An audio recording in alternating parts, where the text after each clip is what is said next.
For most of my marriage, I thought I was one of the lucky ones. My wife, Anjali, was beautiful, smart, and ambitious. We met in college, built our lives together from scratch, and after 7 years of marriage, I still looked at her and thought, she chose me. We weren't rich, but we were steady, and I trusted her with everything I had.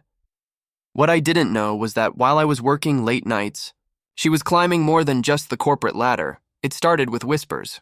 My younger brother, Karan, was the first to notice. Karan has always been sharper than me, more suspicious by nature. Where I give people the benefit of the doubt, he sees through masks. One evening, while helping me fix my car, he said, "Bhai, don't take this the wrong way, but Anjali's been acting strange." I laughed it off. Strange how? She's always on the phone. And when she talks about her boss, Vikram, she lights up in a way I've never seen. I don't like it, I brushed him aside. She's dedicated to her career. You're reading too much into it. But later that week, I couldn't shake Karan's words. I began paying attention, and suddenly, things I had ignored before began to stand out.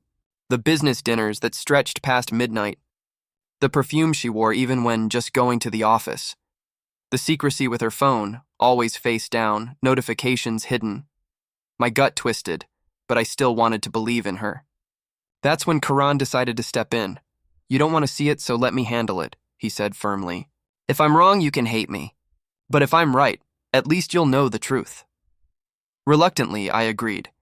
Karan had a friend in IT security, someone who owed him a favor. Within days, we had access to Anjali's work emails and a clone of her messaging app. And there it was, the truth, raw and undeniable. Messages between her and Vikram, her boss. Not just work talk, but intimate words, flirtation, plans to meet. One message burned itself into my mind. "Last night was amazing.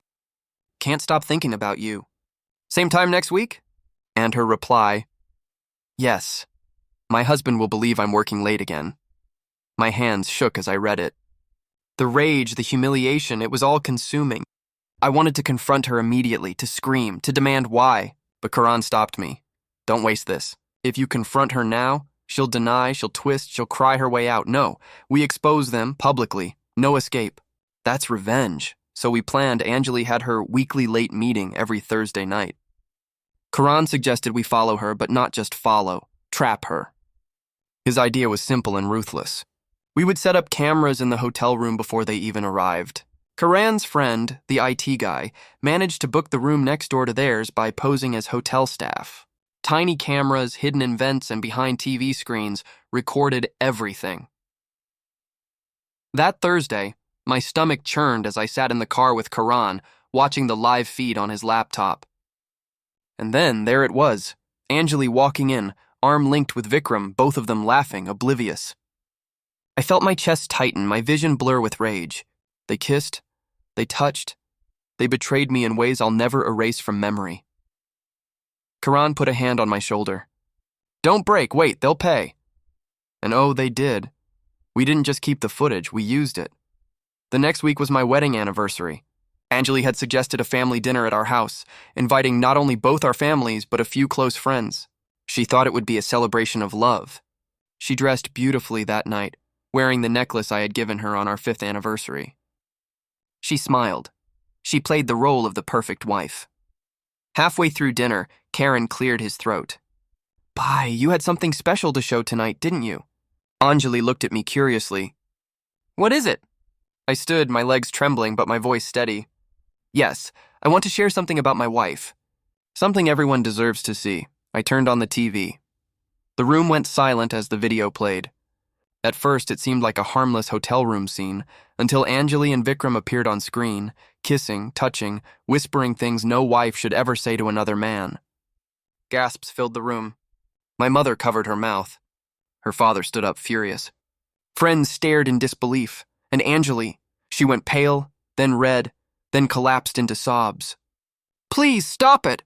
Turn it off, please!" she begged, but I didn't. I let every second play until there was no doubt left. When it ended, I said quietly, "This is the woman I trusted. This is the boss she betrayed me with." The silence was heavier than stone. Then my father-in-law exploded at Vikram, who had foolishly come to the dinner as a family friend. "You disgraceful man," he shouted, while Vikram stammered excuses. Anjali grabbed my hand, weeping. I made a mistake. Please, I love you. Don't do this here. I pulled away. You loved me? You loved me while sneaking into hotels with your boss? While laughing about how easily I believed your lies?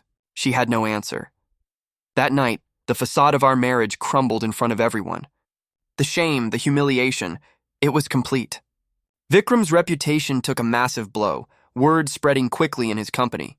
Within weeks, he was asked to resign. Anjali moved out, unable to face her family or mine. And me? I filed for divorce the very next morning. I could have confronted her privately. I could have yelled, smashed things, thrown her out. But nothing would have cut as deep as what Karan orchestrated. A trap that left her exposed, stripped of every excuse, her betrayal broadcast to the very people she had lied to. My brother was right.